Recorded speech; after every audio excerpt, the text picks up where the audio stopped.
신약성경 누가복음 16장 신약성경 122페이지쯤이 되겠습니다.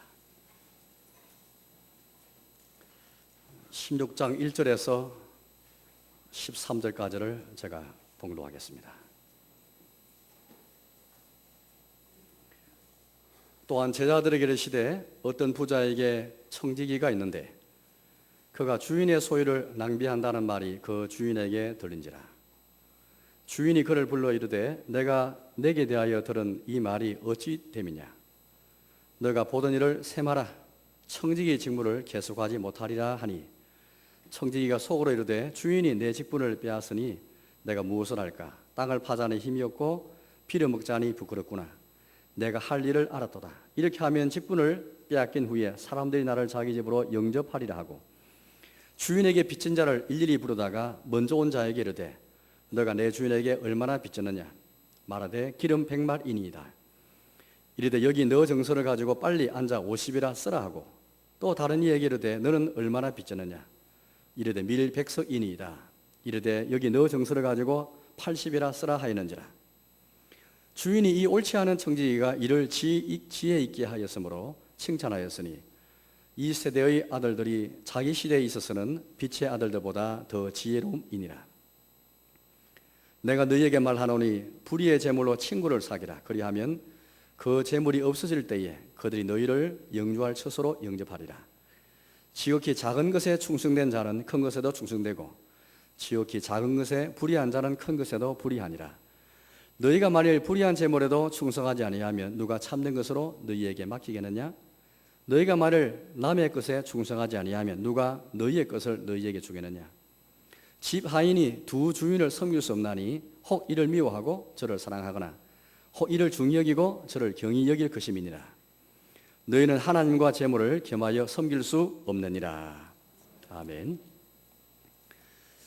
교회는 예배를 가장 중시하는, 예배를 가장 주된 기능으로 하는 공동체입니다. 하나님의 집입니다. 교회가 이 땅에 존재하는 이유는 물론 교회가 이제 이 땅에 하나님의 교회가 하나이지만은 전체가 다 모일 수 있기 때문에 한 장소에 또 같은 시간에 모일 수 있기 때문에 우리가 정한 시간에 또 우리가 이 정한 장소에서 함께 모여서 개체교회가 그렇게 모여서 예배를 드립니다. 어쨌든 교회는 예배하기 위해서 모인 공동체입니다. 그 외에도 교회가 해야 할 기능들이 많지만은 그러나 예배에서 시작되집니다. 이 공예배 시간에 중요한 찬송, 기도, 설교 또 봉헌 이런 순서가 많지 않습니까? 또 성례, 성찬과 세례를 베풀고 바로 이런 예배를 위해서 예배의 요소들을 위해서 존재하는 것이 목사이고 장로이고 집사입니다. 또 권사들입니다. 또 이런 직분들입니다. 성가대원이고 교사들입니다. 그 외에 뭐 주차위원이든 안내위원이든 또 중앙봉사위원 간에 모든 것이 다 예배로 향하게 되어 있습니다. 교회는 모든 것을 예배를 향하고 예배를 받으실, 경배를 받으실 하나님께 초점이 맞춰져야 됩니다. 이걸 상실해버리면 교회의 본질을 잃어버리게 되는 것입니다. 왜 교회 안에 질서가 중요하고 왜 교회 안에 당회가 존재하고 왜 교회 안에 직분자가 있는가? 직분자가 있고 교회 안에 질서와 규정이 있는 것은 교회 안에 치료회가 있는 것은 당회가 노예가 총회가 있는 것은 바로 교회가 예배 공동체임을 알리고 예배를 잘 지키기 위함입니다. 혹 당회를 통해서 치료회를 통해서 책망도 하고 훈계도 하는 것은 이 예배를 순수하게 보존하기 위해서입니다. 이 참 예배를 위해서 순전한 예배를 위해서 지키고 보존하는 것이죠. 세례를 지키고 성찬을 지키고 설교를 보존하고 귀로만 듣는 설교가 아니라 행하는 설교가 될 수 있도록 신방을 하고 방문을 하고 또 위로도 하고 권면도 하는 것이 이게 모든 봉사들입니다. 저 모든 교회 봉사 핵심은 예배입니다. 따라서 만약에 우리 교우들이나 혹은 사역자들이나 당회나 모든 교인들이 예배에 초점 맞추지 못하면 뭔가 방향을 잃어버린 것입니다. 그런데 여러분, 저는 여러분들 계속해서 예배에 관해서 설교하면서 지난 주일에 이어서 오늘 또 헌금에 관해서 봉헌에 관해서 이렇게 설교를 하려고 합니다. 참 뭐 민감한 주제이기도 하고 어려운 주제이기도 하지만은 그러나 혹 우리가 이 봉헌할 때 헌금할 때에 분명히 예배 행위인데 예배 시간의 순서인데 물론 우리는 예배당 들어올 때 양쪽에서 미리 헌금계가 놓여져 있고 헌금계에 헌금하면서 들어옵니다. 그렇지만은 예배 전에 헌금하며 헌금한다 할지라도 이 그 자체가 예배 행위이고 또 함께 헌금함을 수집해서 헌금함에다가 우리가 드린 헌금을 함께 모아서 예배 순서 가운데 보온 순서, 설교 마친 다음에 우리 찬송 부를 때 보온 순서가 함께 곁들여져 있습니다. 우리는 예배 시간에 보온 순서를 통해서 우리 헌금이 예배 행위인 것을 우리는 드러냅니다. 개인이 헌금하기 전에 먼저 교회 헌금이고, 우리가 회비 내듯이 그렇게 헌금하는 것이 아니라 하나님 앞에 내 영혼이 엎드려 절하는 심정 가지고 하나님을 섬기고 하나님 경배하는 마음을 가지고 헌금함에 넣고 또 보온 순서를 갖습니다. 오늘 저희 여러분들이 찬송할 때만 하나님 예배하고, 기도할 때만 하나님 예배하고, 설교될 때만 하나님 예배하는 것이 아니라 봉헌을 통해서 연보교회에 헌금할 때에도 이 자체가 예배 행위입니다. 이러면 주일 헌금을 내고 11조금을 내고 감사금을 낼 때 다 예배 행위입니다. 예배가 무엇입니까? 주님께 나의 평생을 드리는 것이고 내 생명을 드리는 심정으로 내 영혼이 엎드리는 것이 예배라고 지난주에 제가 이렇게 설교하였습니다. 먼저 주님의 드림이 있었습니다. 주님이 드림이 무엇입니까? 예수님께서 자기 몸을 우리의 속죄와 우리의 구원을 위해서, 우리 하나님 우리의 창조주신 그 이유 때문이라도 우리를 지으시고 우리를 창조하시고 우리를 구원하신 이유 때문에 우리는 그분을 마땅히 경배하고 섬겨합니다. 우리 아까 찬송 68장 불렀지 않습니까? 우리의 창조주시니, 우리의 창조주시기 때문에, 우리의 구원자이시기 때문에 마땅히 우리 엎드려서 경배해 드려야 됩니다. 하물며 우리 예수님이 하나님의 아들로서 자기 몸을 아끼지 아니하시고 우리를 위해서 자기 몸을 십자가에 드리지 않습니까? 주님의 드림, 주님의 제단은 주님의 드림이 먼저 선행하였습니다. 주님이 자기 몸을 드리심으로써 십자가에서 보혈 흘리심으로써 우리에게 참 구원과 속죄와 영생에 대한 소망을 주었습니다. 그런 다음에 우리는 이 은혜를 잊지 않고 이 은혜에 감사해서 하나님을 절거하고 감사하는 마음을 가지고 우리 자신을 드리는 것이죠. 우리 자신을, 우리 몸을 산제사로 주께 드리는 것입니다. 구약시대 때는 양을 죽이거나 동물을 죽여서 피 흘려서 제사 드렸지만 이 시대는 이제는 예수님이 주님의 제단에 드린 제사에 근거해서 우리의 몸을 산제물로 드리면서 우리의 평생을, 우리의 시간을, 우리의 전 존재를, 내 소유를 주께다 드리는 것, 이게 바로 우리의 드림입니다. 주님의 드림이 있었고 이후에 우리의 드림이 있습니다. 이게 바로 예배지 않습니까? 그렇다면 우리가 헌금할 때에 내 평생을 드리는 마음을 가지고 내 생명을 드리고 내 소유를 드리는 그 마음을 가지고, 이게 평생 내가 헌신하고 내가 주님을 향한 나의 올바른 자세들인데, 이 교회와 성도의 자세인데, 그런 마음을 가지고 엎드려 절하는 마음을 가지고 헌금하는가, 그 헌금함에 내 헌금을 넣는가, 그 봉투를 넣는가, 그 말입니다. 얼마나 정성을 곁들여서 이 감사하는 마음을 가지고 이 십자가의 복음에 근거해서 예수님의 이름으로 헌금하는가. 정치인들이 가끔 불신정치인이 와서 예배 참석해서 그렇게 헌금함에 뭘 넣습니다만 그건 헌금이 아닙니다. 모든 헌금은 이 복음을 깨닫고 예수 이름을 드리는 게 헌금이지, 회비이 하는 게 헌금이 아닙니다. 정치인이 하는 게 헌금이 아닙니다. 예수의 복음을 깨닫고 십자가 은혜에 감사하면서 예배 정신을 가지고, 예배 정신이 모르는데 어떻게 헌금이 예배 되겠습니까? 주님께 내 영혼이 엎드려 절하는 마음을 가지고 헌금하면 헌금 넣을 때 그게 예배가 되는 것이지, 예배 순수가 되는 것이지, 하나님 경배하는 것이지, 그냥 아무 생각 없이 헌금하며 넣는 것은 예배가 아닙니다. 찬송 부를 때만, 기도할 때만 예배가 아니라 헌금하는 행위 자체가 예배 행위입니다. 내 영혼이 엎드려 절하는 마음을 가지고 내 평생을 드립니다, 내 시간을 드립니다, 내 생명 드립니다, 이 마음을 가지고 주님께 드리는 영혼의 활동입니다. 과연 그런 마음 가지고 여러분 예배하십니까? 그런 마음 가지고 우리가 봉헌 헌금하십니까? 혹 우리 마음속에 예배 전에 헌금함에 넣는 거니까 소홀히 여기지 않습니까? 과거에 연보할 때 우리가 헌금 채를 돌렸습니다. 헌금 주머니를 돌렸습니다. 혹시 우리 인간적인 그런 마음 때문에 우리가 그렇게 예배 전에 헌금기를 두어서 한다고 해가지고 혹시 예배 정신이 없이 주님을 경외하고 하나님을 절거하고 하나님 감사하는 마음이 없이 그냥 무작정 혹시 헌금기에 헌금하고 있지 않습니까? 그렇다면 우리가 마음을 바꿔야 됩니다. 예배 전에 설사 우리가 헌금함이 있는 날지라도 주님께 예배하는 심령으로 엎드려 절하는 마음을 가지고 주님의 드림을 생각하면서 우리의 드림을 각오하면서 자기의 생명과 자기의 시간과 생명을 드리는, 시간을 드리는 자기를 대표한 게 헌금입니다. 헌금은 어떻게 내가 산 재물로 내가 드리는가? 그 자기를 대표하는 게 헌금이란 말입니다. 그렇다 헌금이 소홀히 될 수가 없습니다.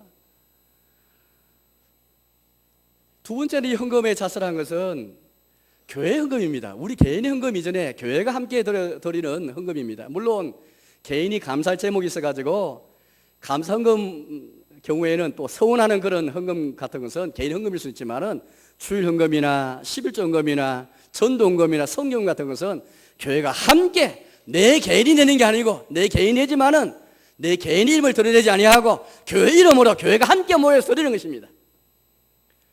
장로님들이 기도하시지만은 그건 장로 기도 이전에 먼저 교회 기도입니다. 그래서 교회 대표 기도하는 사람은 교회를 대표하여서 기도하는 만큼 교회 형편을 소상히 알고 교회 형편을 잘 알아서 주께 드리는 것이지 내 개인의 사사로운 기도 제목을 드리는 게 아닙니다. 찬송도 마찬가지입니다. 교회가 함께 찬송하는 것이지 내 개인이 마음대로 부르는 게 아닙니다.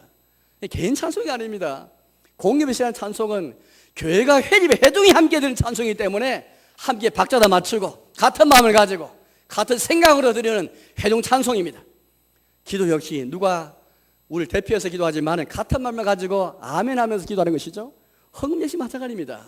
교회 헌금입니다. 내 자신을 드러내지 아니하고 교회가 함께 모여서 교회 이름을 함께 주 앞에 올려드리는 교회의 헌신과 교회의 드림인 것입니다. 그렇다면 교회 헌금이 되기 위해서는 교회를 모르면 되지 않습니다. 하나님의 교회가 어떤 것인지, 주님의 교회에 대한 인식, 그 자각, 주님의 교회가 어떤 것이냐, 교회의 사명이 뭐냐, 교회가 어떤 것이냐, 뭘 하느냐, 이 자각이 없으면은 교회 헌금이 될 수 없습니다. 오늘 이 두 가지를 여러분께 설교하려고 합니다. 첫째는 헌금의 자세는 예배하는 자세로 드려야 됩니다. 그러기 위해서 오늘 예수님께서 우리에게 중요한 말씀 하시는데요. 13절 말씀을 제가 다시 보겠습니다. 13절입니다. 집 하인이 두 주인을 섬기었나니 혹 이를 미워하고 저를 사랑하거나 혹 이를 중히 여기고 저를 경히 여길 것임이니라. 너희는 하나님과 재물을 겸하여 섬길 수 없느니라. 특별히 끄트머리의 하반절에 너희는 하나님과 재물을 겸하여 섬길 수 없다라고 말씀했습니다. 만약 하나님과 재물을 겸하여 섬기는, 주님도 섬기고 재물도 섬기고 그런 마음을 가졌다면은 하나님만 섬기는 그 예배자의 마음이 아닙니다. 우리 예수님은 재물에 관해서 바른 재물관, 우리 다 청지기들인데 청지기의 자세를 가지고, 청지기라는 것은 내가 관리인에 불과하다는 말입니다. 내가 주인이 아니고 나는 위탁받은, 위임받은 이 재물을 관리를 맡은 위임받은 자입니다. 청지기에 불과한 관리인입니다. 그런 자세를 가지고 하나님을 섬기는 마음을 가지고 재물은 하나님의 성령에서 종속되는, 마치 하나님도 주인이고 재물도 주인인 것처럼 그런 자세로 한다면 하나님 섬기는 마음이 아니고 또 그런 자세를 가지고서는 예배 시간에 봉헌할 수가 없습니다. 우리가 정말 하나님 앞에 예배하는 자세를 가지고 헌금하려면 하나님과 재물을 겸해 섬길 수 없다는 이 마음, 이 예수님 말씀을 진실로 내 마음에 진지하게 받지 못하면 우리 오직 하나님만 섬기는 마음을 가지고 헌금하는 것이 아닙니다. 오늘 예수님께서 우리에게 너무나 중요한 그런 말씀해 주셨습니다. 그러시면서 우리 예수님이 하나님과 재물을 겸하여 섬긴 자의 신뢰를 두 경우를 드십니다. 한 사람은 바리새인들이고 또 다른 하나는 부자입니다. 또 반면에 우리 예수님은 재물을 바르게 사용한 한 긍정의 신뢰를 말씀하십니다. 바로 그것이 오늘 본문에 나오는 옳지 않은 청직입니다. 본래 옳지 않은 사람이지만은 옳지 않은 청직입니다. 주인의 소유를 허비하는 사람인데 마치 저와 똑같습니다. 하나님이 우리에게 가정도 주시고 재물도 주시고 소유도 주셔서 우리 청지 삼으시는데 우리 늘 옳지 못하게 해왔습니다. 하나님의 것을 늘 허비하고 낭비한 사람들이죠. 그런데 오늘 예수님의 비유 가운데 나오는 옳지 않은 청지기는 지혜의 길을 처리하였습니다. 너 보던 일을 세마라 라는 말씀을 들었을 때에 그런 지혜있게 처리했죠. 지금까지 옳지 않게 행한 그이지만은 그러나 재물에 대해서 바르게 사용했던 그 모습 예수님 지켜주셨습니다. 긍정적인 그런 모델인데 저는 여러분들에게 먼저 부정적인 모델을 여러분께 말씀드리게 설교하겠습니다. 하나님과 재물을 겸해 섬긴 자의 대표 자들은 바리새인들이었습니다. 14절 말씀 읽어보겠습니다. 14절입니다. 바리새인들은 돈을 좋아하는 자들이라 이 모든 것을 듣고 비웃거늘. 하나님과 재물을 겸하여 섬길 수 있다는 말씀을 아까 13절 말씀 보시면 우리 예수님이 그래 말씀했습니다. 마치 집 하인이 두 주를 섬길 수 없는 이치를 말씀하시면서 예컨대 한 주인을 사랑하면 다른 주인을 미워해야 되고, 한 주인을 중히 여기면 다른 주인을 경히 여기는 것이 바로 이치입니다. 그와 똑같이 하나님을 사랑하면 재물을 미워해야 되는 것이고, 하나님을 중히 여기면 재물을 경히 여기는 것이 우리 예수님이 하나님과 재물을 겸하여 성스럽다라는 말씀의 바른 정신입니다. 그런데 바리새인은 그렇지 못했습니다. 바리새인들은 하나님도 섬길 수 있고 또 재물도 섬길 수 있다라고 생각했습니다. 왜 바리새인들이 그런 자로 그렇게 우리에게 말씀하는 것일까요? 바리새인들은 한마디로 이런 자들이었습니다. 그들이 가진 이 바리새인들 가운데 부자들이 많았습니다. 그들의 부에 대해서 굉장히 자긍심이 많았습니다. 왜냐하면 이 부는 그냥 주어진 부가 아니고 하나님이 보상을 주셨다. 하나님이 나의 기도 응답하셔가지고 나의 기도, 나의 구제, 나의 금식에 복 주셔가지고 주신 상급이다라고 생각했습니다. 그래서 이들은 그들의 재물을 굉장히 자긍심이 많았고 그들의 부에 대해서 자랑하는 마음이 굉장히 많았습니다. 당연히 우리는 이 말씀을 가만히 생각해보면 우리가 가진 우리가 가진 소유에 대해서 하나님 복인 것을 사실 맞고 또 그런 마음 가져야 됩니다. 그러나 이것이 여기 그치지 않고 바리새인은 한 건 더 나아갔습니다. 그들은 역으로 그렇게 생각하지 않았죠. 부의 반대들은 가난에 혹시 처한다면 그것은 하나님의 저주를 생각했습니다. 주님의 복이 없다라고 생각했기 때문입니다. 만약 우리가 복음을 위해서도 복음 때문에 예수님 때문에 가난할 수도 있고 고난받을 수도 있고 박해받을 수도 있고 내 집과 소유를 버릴 수도 있고 전토를 벌일 수 있는 것인데 심지어 가족을 버릴 수 있는 것인데 여기에 대해서 전혀 생각하지 못한 겁니다. 그 당시 바리새인과 유대인들은 이런 생각이 전부였죠. 그들의 부와 그들의 재물은 하나님 우리의 경건에 대해서 우리의 기도와 우리의 구제에 대해서 우리의 금식에 대해 하나님 복 주셨다. 바리새인 누구보다도 이 자기의 부를 자랑했습니다. 봐라 우리의 부 그냥 부가 아니다. 하나님이 복 주셔서 우리 경건에 주신 상이다. 그렇게 생각했죠. 이 부에 대한 자랑, 자기의 부가 하나님이 주신 상급을 생각하니까 어떻게 하겠습니까? 더 사람에게 보이려고 구제하고 더 보기 위해서 기도하고 더 보기 위해서 금식했죠. 금식도 표시하면서 표시 내면서까지 금식했습니다. 왜 그렇겠습니까? 그들 경건 때문에 이 부가 왔다는 것을 보여주기 위해서입니다. 자랑하기 위해서이죠. 교회에서 여러분들 재산 자랑하지 마십시오. 땅 자랑하지 마십시오. 혹 그런 경우가 있다면 바리새인의 될 가능성이 많습니다. 바리새인들은 똑같이 생각했습니다.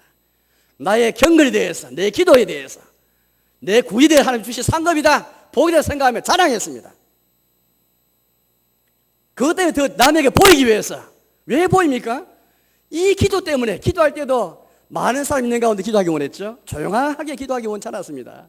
구제도 남이 그렇게 아는 가운데 구제했죠. 금식도 할 때도 얼굴이 표시되었습니다. 왜 그렇겠습니까? 봐라 우리의 부가 우리의 재물이 그냥 온 게 아니다. 이렇게 금식했기 때문에 이렇게 구제했기 때문에 이렇게 기도했기 때문에 주신 것이 아니냐. 이 바리새인들이 왜 그렇게 우리 예수님의 이 비유 가운데 바리새인과 세리 비유가 있는데 왜 바리새인이 다른 사람 멸시할까요? 이런 이유 때문입니다. 봐라 너희가 가난하게 된 것이 왜 이런 이유 때문이냐, 무엇 때문이냐? 너희가 돈이 없고 재물에 문제가 있는 것은 경건이 없기 때문이다. 기도 안 했기 때문이다. 구제 안 했기 때문이다. 금식 안 했기 때문이다 라고 생각하는 겁니다. 기도하지 않고 금식하지 않고 구제하지 않는 신자들 멸시하였죠. 스스로 자랑하면 스스로 옳다 여겼죠. 우리 예수님이 이런 바리새에 대해서 뭐라 말씀하십니까? 15절 말씀 제가 읽어보겠습니다. 15절입니다. 예수께서 이르시되 너희는 사람 앞에서 스스로 옳다 하는 자들이나 너희 마음을 하나님께서 하시나니 사람 중에 높임을 받는 그것은 하나님 앞에 미움을 받는 것이니라. 이 바리새인의 잘못은 그들의 구제가 혹은 그들의 금식과 기도가 사람이 보기 위한 것도 잘못되었지만은 더 잘못된 것은 남에게 보이기 위해서 이렇게 자기의 부를 정당화시키기 위해서 그들의 부의 타당성을 이렇게 남에게 보여주기 위해서 할 뿐 아니라 더 중요한 것은 남에게 보이기 위한 것에는 신경 많이 썼지만 정작 자기의 내면을 돌아보지 못했습니다. 이 바리새인에 대해서 특별히 우리보다 더 악하고 우리보다 더 탐욕이 많은 자는 아니었습니다. 이 바리새인은 탐욕과 악독이 가득하 있는데 이것은 탐욕과 욕심이라는 것은 모든 사람이 다 있는 것입니다. 바리새인에서 더 있고 그렇지 않은 타에서 덜하고 그런 것이 아닙니다. 모든 사람이 다 부패했기 때문에, 세상의 모든 마음이 심히 부패했기 때문에 누구도 예의 없이 다 탐욕과 악독이 있습니다. 그런데 바리새인들은 그러한 자기 내면을 돌아보지 못했지요. 잔과 대접의 겉은 깨끗하게 원했지만 속은 돌아보지 못했습니다. 사랑과 공의를 실천하지 못했지요. 눈에 보이는 것, 자기의 부의 타당성을 보이기 위해서, 재물의 정당성을 보이기 위해서, 그냥 남에게 보이기 위해서, 자랑하기 위해서 스스로 옳다 하면서 남에게 보여주는 구제, 보여주는 금식, 보여주는 기도, 여기 힘쓸 뿐이었습니다. 우리 예수님께서 오늘 하나님 말씀하시지 않습니까? 너희 마음을 하나님께서 아시나니 이런 것은 하나님 앞에 미움을 받는 것이니라. 자기의 마음을 돌아보지 않고 이와 같이 자기의 부의 정당성을 입증하기 위해서, 늘 남에게 보이기 위해서 구제하고 경건에 힘쓰는 이런 자들, 마음은 돌아보지 않는 이들, 얼마나 하나님 미워하신지를 우리 예수님께서 말씀하십니다. 우리 예수님 이들의 속마음을 아시기 때문에 이들의 동기가 무엇인지 그렇게 들어보셨죠. 14절 말씀 아까 얘기했습니다만 바리새인들은 돈을 좋아했다고 말합니다. 이들의 동기는 돈을 좋아한 것이었습니다. 아무리 그들이 자기의 부에 대해서 이렇게 합리화시키고 정당시켜가면서 경건 때문에 주어진 보상이라 그렇게 자랑하겠지만 실상은 사실은 그들의 마음에는 돈을 좋아하는 마음이 있었습니다. 돈을 좋아하는 탐욕이 있었던 것이죠. 탐욕 때문에 사실은 이 탐욕이 주 동기가 되어서, 주요 모티브가 되어서 기도하고 또 남에게 보이고 옳게 행하고 높임을 받고 그에 주된 것이지 정말 하나님의 섬기는 마음이 없는 겁니다. 우리가 정말로 우리 바리새인의 경우를 보면서 하나님과 재물을 겸해 섬기는 것이 무엇인지 우리 예수님께서 우리 잘 말씀하십니다. 만약 우리 마음속에 돈을 좋아하는 마음이 있으면서 하나님 섬기다 말하고, 우리의 가진 재물에 관해서 아무리 미화시키고 포장시킨다 할지라도 돈을 좋아하는 마음이 있으면 헌금 시간에 이 헌금이 주를 예비하는 마음으로 들을 수가 없습니다. 우리 각자의 마음을 가만 생각해 보십시오. 우리 예수님께서 이어서 말씀하시는데, 이미 오늘 돈을 좋아하는 이 마음이기 때문에 예수님의 이 말씀, 이 경고의 말씀 어떻게 합니까? 비웃었다 그렇게 말합니다. 바리새인이 비웃었지요. 하나님과 재물을 경외하여 쓸 수 없다 이 말씀을 비웃는 사람은 예수님께 순종할 수가 없습니다. 우리 예수님 율법과 선자의 성취자로서 완성자로 오시는데 그 예수님 앞에 엎드릴 수가 없습니다. 오늘 예배가 예수님 앞에 엎드려야 되는데, 헌금도 그런 마음에 헌금해야 되는데, 하나님과 재물을 겸해 섬기는 마음을 가지고서는 또 예수님의 이 말씀을 비웃는 사람은 결코 예수님 권위에 엎드릴 수가 없습니다. 결국 바리새인들은 겉으로 볼 때는 경건을 굉장히 중시하고 또 그렇게 부를 경건에 대한 보상을 생각하고 미화시켰지만은 속은 탐욕이 있었고 예수님을 밝혀내셨고, 그래서 오늘 이들은 결국에는 하나님의 말씀을 중시하는 사람입니다. 예수님의 이 말씀, 하나님과 재물에 관한 이 말씀을 무시하고 비우는 사람은 다른 모든 성경 말씀, 다른 모든 말씀, 구약 성경과 신약 성경의 모든 말씀을 무시하고 경시하는 사람입니다. 하나님과 재물을 같이 섬기는 사람은 하나님 말씀이 귀에 들어오지 않습니다. 가슴에 와닿지 않습니다. 바리새인처럼 율법과 선자의 말씀을 이용할 뿐입니다. 그게 오늘 16절에서 계속 우리 예수님이 하신 말씀입니다. 우리 예수님이 갑자기 이상하게 들을지 모르겠지만 갑자기 율법과 선지자가 복음에 관해서 말씀하시는데요, 이렇게 말씀하십니다. 그럼 제가 15절의 말씀 읽어보겠습니다. 16절입니다. 16절에서 18절까지 제가 읽어보겠습니다. 율법과 선지자는 요한의 때까지요, 그 후부터는 하나님 나라의 복음이 전파되어 사람마다 거리로 침입하느니라. 그러나 율법의 한 획이 떨어짐보다 천지가 없어짐이 쉬우리라. 무려 자기 아내를 버리고 다른 데 장가드는 자도 간음함이요, 무려 버림당한 여자에게 장가드는 자도 간음함이니라. 우리 예수님은 하나님 나라의 복음을 전파하기 위해서 오셨습니다. 그는 우리 예수님이 말씀하시기를 하나님 나라의 복음이 전파된다 할지라도 구약시대 때 기록된 율법의 한 획도 없어지지 않을 것이다 그렇게 말씀하십니다. 율법의 한 획이 없어지는 것은 그것은 천지가 없어지는 것보다 더 어렵다 그렇게 말씀하십니다. 차라리 천지가 없어지는 게 더 쉽다 그렇게 말씀하십니다. 이 말씀 무슨 말씀입니까? 어떻게 천지가 한순간 없어지겠습니까? 그만큼 그 이상으로 하나님 말씀, 구약시 율법의 한 획이 없어지는 것이 어렵다 그렇게 말씀하십니다. 하나님과 재물에 관한 말씀을 비웃는 바리새인들은 사실은 하나님 율법을 이용한 사람들이죠. 그 대표적인 경우가 이혼에 관한 말씀입니다. 왜 갑자기 이혼에 관해서 말씀 나오는지 아십니까?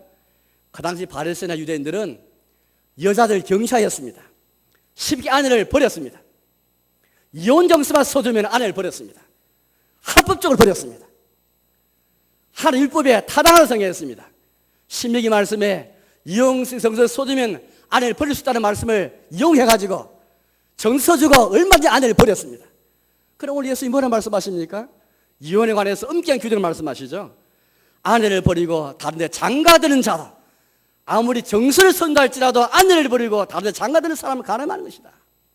심지어 버림당한 여자에게 장가드는 자도 가늠하는 것이다.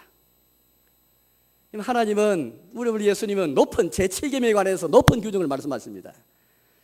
그러시면서 예수의 말씀에 비웃었던 그들을 책망하고 계시는 것이죠. 돈을 좋아하는 욕심이 우리가 가운데 있으면 하나님의 말씀을 이용할 뿐입니다. 하나님의 말씀이 우리가 들어오지 않습니다. 욕심이 있으면 탐욕 악도에 가득하면 아무리 하나님과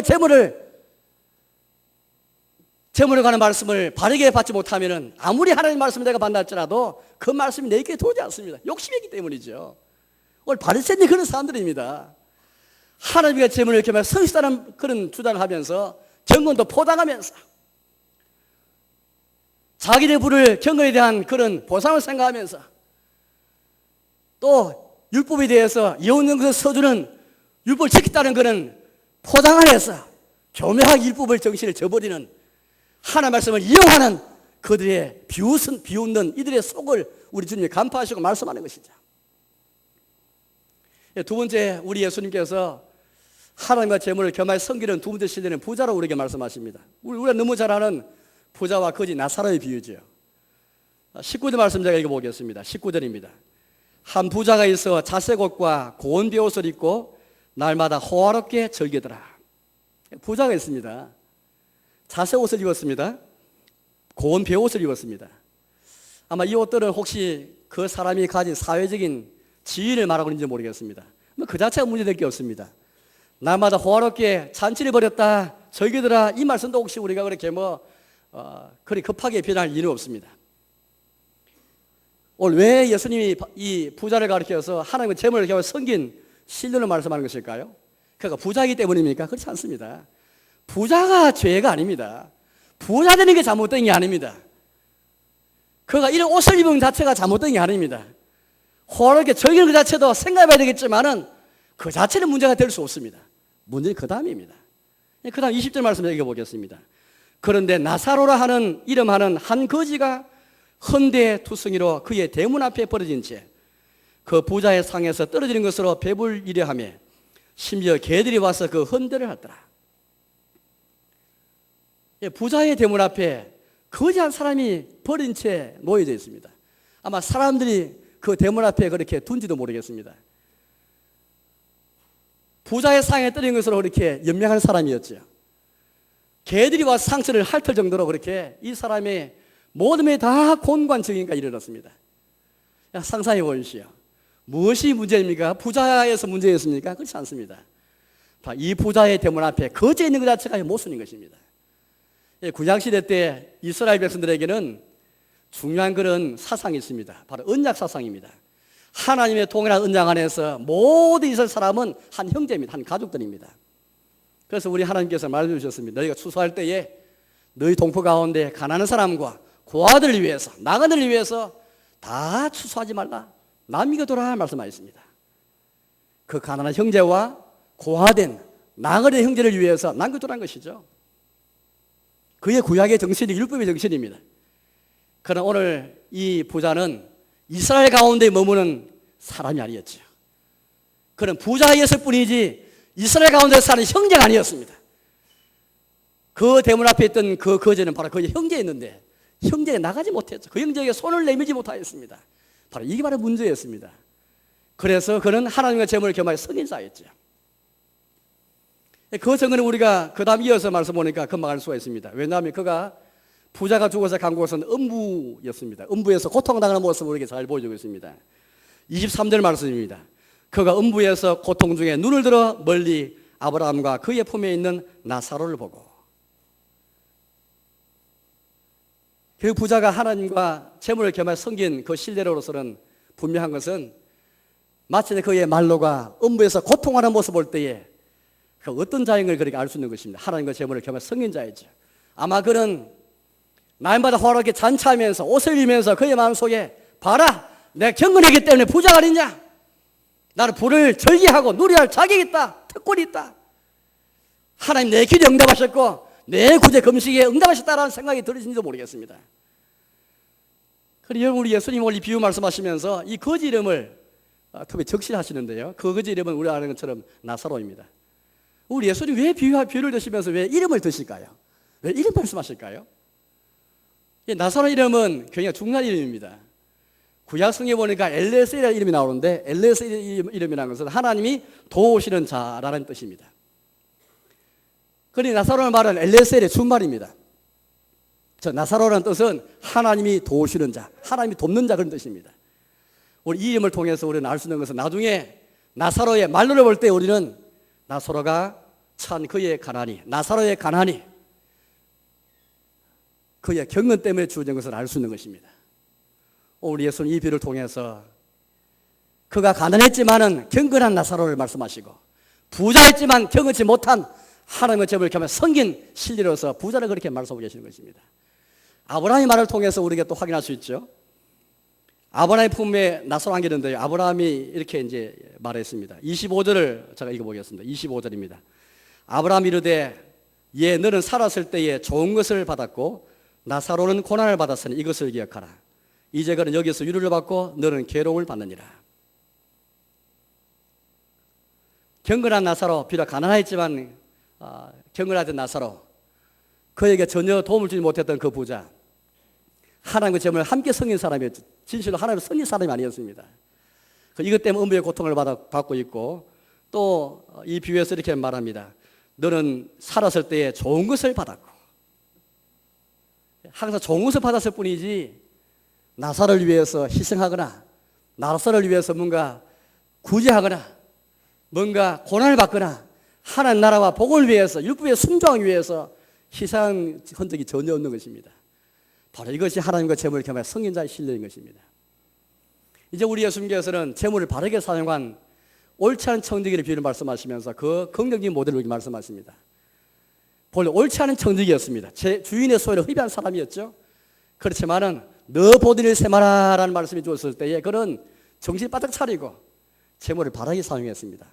이전까지 옳지 못하게 행동했지만은 지혜 있게 일을 처리했기 때문에 예수님께 칭찬받았죠. 주인에게 칭찬받는 자였습니다. 예수님 칭찬하는 자가 아니겠습니까? 왜 그가 칭찬받았습니까? 우리에게 분명히 우리가 말씀하시는 10절 말씀 읽어보겠습니다. 10절입니다. 지극히 작은 것에 충성된 자는 큰 것에도 충성되고 지극히 작은 것에 불의한 자는 큰 것에도 불의하니라. 너희가 만일 불의한 재물에도 충성하지 아니하면 누가 참된 것으로 너희에게 맡기겠느냐. 너희가 만일 남의 것에 충성하지 아니하면 누가 너희의 것을 너희에게 주겠느냐. 하나님과 재물을 겸해 성이 있었다는 뜻을 알고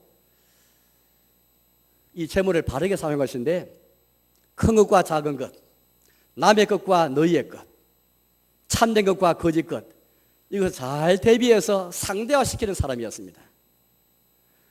하나님과 재물, 우리 예수님이 잘 말씀했지 않습니까? 하나님을 중히 여기면 재물을 중요해야 되겠는데, 바로 그런 자세를 가지고 옳지 않은 천지기는 이 재물이 큰 것이 아니고 하나님이 큰 것이고, 이 재물이 지극히 작은 것을 여기면서 또 이 재물이 나의 것이 아니라 남의 것이다. 이 남은 하나님이 될 수도 있고 이웃이 될 수가 있습니다. 내 재물이 아니고 진정한 남인 주님의 것이고 이웃의 것이라는 마음을 가지고 재물을 사용하였습니다. 주인의 빚자를 불러서 다 탕감해 주었죠. 이게 바로 옳지 않은 청지기가 행했던 지혜 있는 그런 모습이었습니다. 그런 재물을 상다시키면서 하나님이 큰 것이요, 주님이 진정으로 참된 분인 것을 생각하고 영원히 거주할 처소를 생각하면서 그렇게 재물을 잘 활용했던 그런 모습들이었습니다. 뿐만이 아니었습니다. 옳지 않은 천지기는 작은 것에 충성된 사람이었습니다. 하나님의 것이지만은 비록 내 것이 아니고 주의 것인 줄 알고 충성되게 그렇게 헌신했던 그런 자였죠. 그래서 우리가 말하기를 이렇게 우리에게 말하였습니다. 지역의 작은 것에 충성된 자는 큰 것에도 충성되고 작은 것에 불의한 자는 큰 것에도 불의하니라. 우리 청대기는 비록 불의한 재물일 수 있지만 그러나 충성되게 사용하였던 것이죠. 바로 이것 때문에 예수님께서 칭찬해 주셨습니다. 오늘 이 말씀 우리 한번 예배 가운데 헌금 시간에 한번 정해 보십시오. 이와 같은 청지의 마음을 가지고 바른 재물을 가지고 헌금하고 있습니까? 주님을 예배할 마음 가지고 주님과 재물을 겸하여 쓴 것이 아니라 오직 하나님만 섬기는 마음을 가지고 재물을 상달시키면서 옳지 않은 청지에 행했던 것처럼 그런 마음을 가지고 헌금하고 있습니까? 나아가서 교회 헌금이 되어야 하는 것입니다. 주님의 교회가 어떤 곳인지, 주님의 교회가 무엇을 하는 곳인지 알아야만, 자학해야만, 각성해야만 주님의 교회 앞에 헌금할 수가 있습니다. 오늘 이 부자가 나사로의 비유를 더 보니까 나사로가 요청합니다. 아브라함이 요청하는 것이죠. 나사로를 보내어서 내 형제가 5이 있는데 나사를 보내면은 죽었다가 살아난 것을 보고서 당장 그때 회개할 것입니다. 그렇게 요청을 합니다. 그때 아브라함이 뭐라 말합니까? 29절 말씀을 읽어보겠습니다. 29절입니다. 아브라함이 이르되 그들에게 모세와 선지자들이 있으니 그들에게 들을지니라. 31절입니다. 이르되 모세와 선지자들에게 듣지 아니하면 비록 죽은 자 가운데서 살아나는 자가 있을지라도 권함을 받지 아니하리라 하였다 하시니라. 오늘 예수님이 이 하신 비유 가운데 중요한 그런 말씀이 있습니다. 부자 요청에 대해서 아브라함의 말을 통해서 하나님께서 우리에게 말씀하십니다. 죽은 자가 살아난 부활이 있달지라도 그들 회개가 없고 고난을 받지 않을 것이다. 그러나 반면에 모세와 선지자의 말을 들어라. 이들의 말도 듣지 않는데 기적의 사건이 나도 그들 회개하는 것이다 라고 말씀하고 계십니다.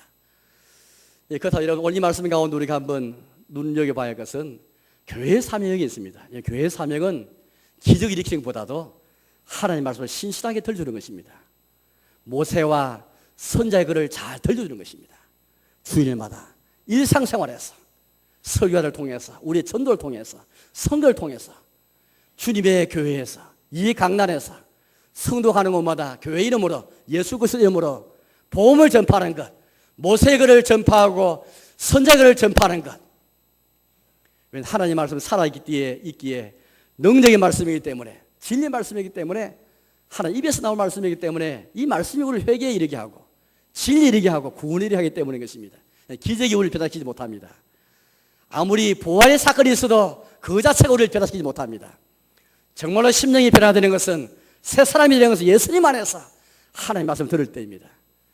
만약 우리 교회가 하는 곳, 교회가 가장 중요한 예배 가운데 설교가 얼마나 중요한지, 전도가 얼마나 중요한데, 선교가 얼마나 중요한지 못하면은, 이 귀여기지 못하면은, 우리 교회에 헌금할 수가 없습니다. 교회에 가장 중요한 것은 바로 이 설교를 위해서, 이 전도와 선교를 위해서 헌금하는 것인데, 이 교회가 한 일을 생각하고, 이 교회가 하는 일 가운데 가장 중요한 것이 설교요, 강단이요, 전도요, 선교인데, 이걸 귀하게 여기지 않으면 우리가 헌금할 수 없는 것입니다. 오늘 저와 여러분들은 무슨 목적으로 헌금하고 계십니까? 무엇을 위해 헌금하고 계십니까? 교역자 생계를 위해 드리십니까? 우리의 경상들을 위해 이런 헌금하고 계십니까? 그 이전에 주님의 교회를 위해서, 교회의 사명을 위해서 이 땅에 하나님이 교회를 세우셔서 복음을 전파하게 하시고 설교하게 하시고 전도하게 하시고 선교하게 하시는데 이를 위해서 헌금하는 것이지 교회 직원들을 위해서 헌금하는 것이 아닙니다. 그것은 그다의 문제인 것입니다. 우리의 심령은 죽게 될 때에 주님이 세우신 교회를 위해서 헌금하는 것입니다. 교회 헌금을 바치는 것이지 교회가 무엇인지 각성할 때에 교회 헌금을 드릴 수 있는 것입니다. 이제 말씀에 돌아가겠습니다. 사랑하는 교회 여러분, 우리는 계속해서 주님 앞에 드린 예배에 관해서 하는 말씀 듣고 있는데 예배 순서 가운데 봉헌 순서, 헌금 순서가 얼마나 중요한지 모르겠습니다. 예배의 심령으로 하나님만 오직 섬기는 심령 가지고 헌금하셔야 됩니다. 하나님과 재물을 겸하여 섬기는 마음 가지고는 헌금할 수가 없습니다. 혹시 우리 마음속에 탐욕을 돌아보지 않은 채 우리의 경거에 대해서 하나님 주시는 보상으로만 부와 재물을 생각한다면 우리는 바리새인처럼 역시 바리새인 외식에 빠질 가능성이 많습니다. 우리는 복음을 위해서 고난받을 수도 있고 이웃 사랑을 위해서 내 자신을 희생할 수도 있고 내 허리띠를 졸라맬 수도 있는 것입니다. 아무쪼록 비단 교회의 공개의 시간에 헌금수뿐 아니라 우리 평생토록 주님께 예배한 자가 되실 뿐 아니라 또 나아가서 교회 헌금이 되어서 온 교회 되는 헌금이 주께 상납이 되고 주님께 드림이 되어서 우리 교회가 이 땅에서 교회 삶을 잘 감당하고 교회들 헌금을 통해서 하나님 말씀이 바르게 전파되고 전도가 힘이 있고 선교가 열매를 타나는 그래서 교회를 통해서 하나님 영광이 드러나는 교회 삶을 잘 감당하는 이를 위해서 기도하고 헌금하는 저와 여러분, 하나님 예배하기를 잘하는 저와 여러분 되시기를 주님의 이름으로 축원합니다. 함께 찬송 부르겠습니다.